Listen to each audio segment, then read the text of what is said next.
Il ferait mieux d'être obsédé par l'idée de se ressusciter de lui-même parce qu'il est en fort très mal en point. Et l'ex-empire soviétique, ça n'existe plus, ça n'existera plus jamais.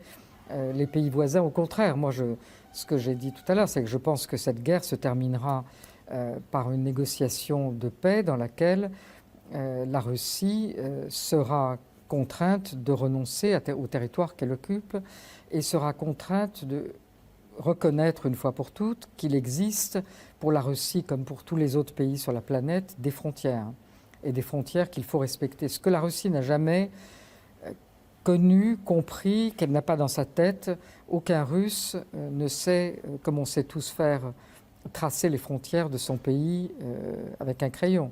Demandez à un Russe et vous verrez. Frontière de 91. Demandez-leur de tracer les frontières de la Russie. Bon, on essaiera. Alors, je vous le donne en mille.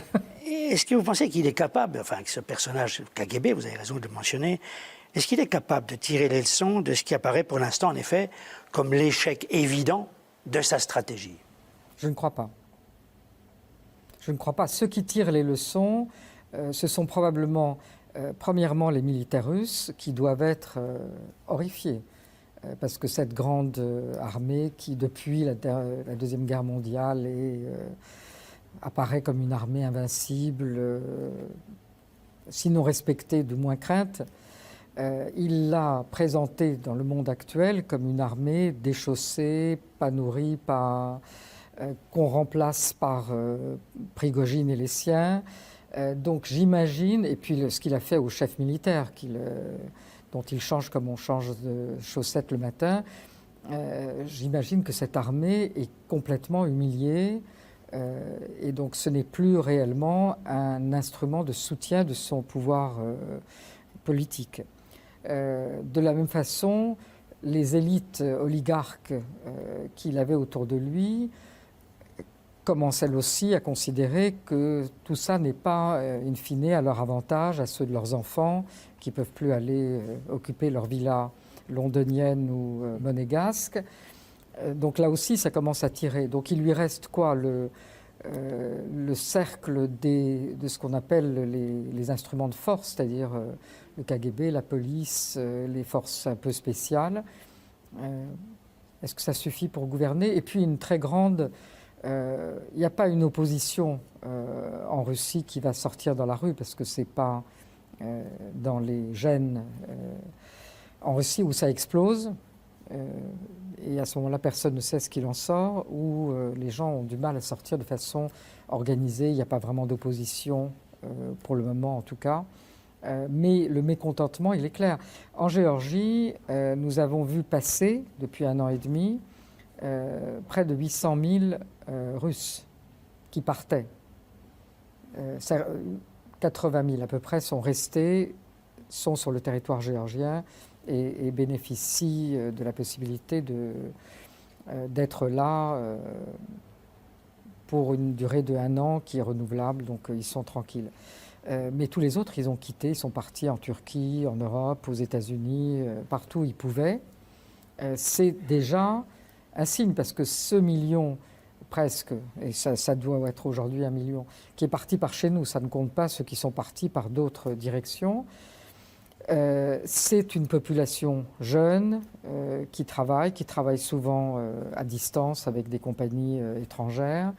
C'est leur force vive et c'est beaucoup pour les grandes villes. Enfin, c'est des gens qui viennent de Moscou et de Pétersbourg principalement. Est-ce que vous considérez, Madame la Présidente, que les drones ukrainiens qui ont réussi à atteindre Moscou récemment constituent un tournant dans cette guerre, une dimension nouvelle qui nous amène à l'extension du conflit, puisque pour la première fois, le territoire russe est atteint par les Ukrainiens? Oui, je ne suis pas sûr qu'ils aient reconnu que c'était eux. Ça reste... et je ne crois pas qu'il y ait de nouvelles dimensions. La dimension, c'est clairement que les Russes n'ont pas réussi à prendre Bakhmout, n'ont pas réussi à progresser, que les Ukrainiens sont en train de se doter de tout ce qui est nécessaire pour une contre-offensive. Alors je ne sais pas si elle commence maintenant ou si elle commence dans 1 mois ou deux, et qu'ils ne s'arrêteront pas. Les avertissements sur le territoire russe, ce sont plutôt des avertissements, mais ce qui est très clair, c'est qu'ils ne s'arrêteront pas avant d'avoir reconquis, y compris la Crimée.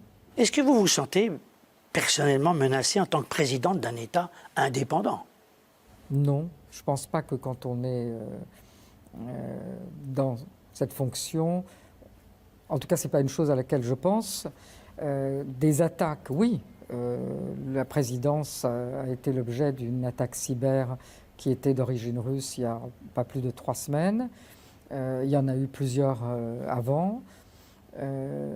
Physiquement, je n'ai pas le sentiment.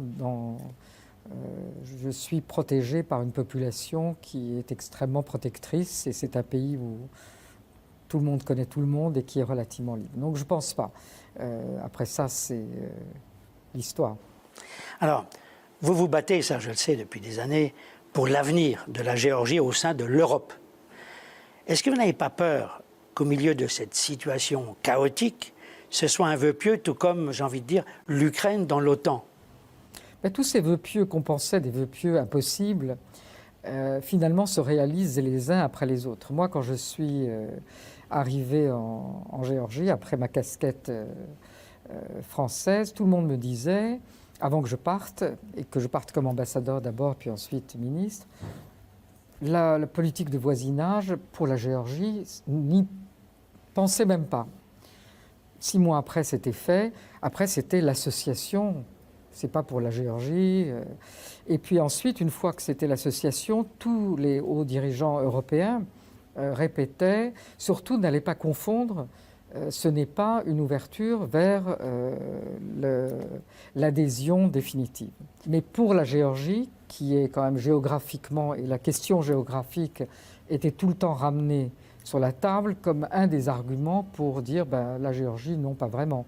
Là, on nous donne la perspective, et la perspective, ça veut dire oui, vous êtes potentiellement européen. Après, il faut faire le travail et le cheminement. Pour quand? On a une idée? Peu importe.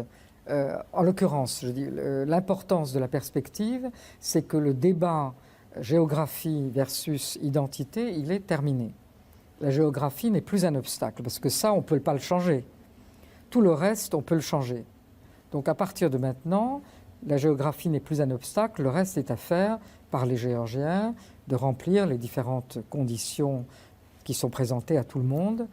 Moi, je suis assez optimiste sur la fin de l'année, sur le statut de candidat. Il y a des choses à faire.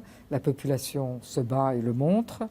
Je pense que les autorités vont aussi être poussées, sinon obligées, à faire un certain nombre de choses. Et je suis optimiste parce qu'une décision négative pour la Géorgie, tout le monde commence à comprendre que ça serait très grave, parce que ça donnerait à la Russie la possibilité de marquer un point qu'elle ne peut pas marquer autrement. Ça ne sera pas un point militaire, mais ça serait de dire, voilà, là, j'ai une zone grise qui n'intéresse pas vraiment l'Europe et où je vais pouvoir m'amuser un peu dans cette arrière-cour. Et je crois que personne n'a envie de donner cette satisfaction à la Russie, ni de la laisser commencer à jouer dans un Caucase où l'Europe est revenue. Et elle est revenue de façon très présente. C'est l'Europe aujourd'hui, avec les États-Unis, qui négocie entre l'Arménie et l'Azerbaïdjan. Les Russes se sont fait dégager. Ils appellent encore l'un et l'autre à venir à Moscou pour négocier. Mais les vraies négociations se passent à Bruxelles. Et c'est là où il y a eu des pas en avant. L'Union européenne a une mission de surveillance de la ligne d'occupation en Géorgie. Elle a maintenant une deuxième mission de surveillance également en Arménie. Ça aussi, si quelqu'un avait dit il y a 20 ans qu'il y aurait des militaires européens, même s'ils ne sont pas dans une fonction militaire, qu'il y aurait des militaires européens sur le territoire géorgien et sur le territoire arménien, les gens auraient dit ça ne va pas la tête.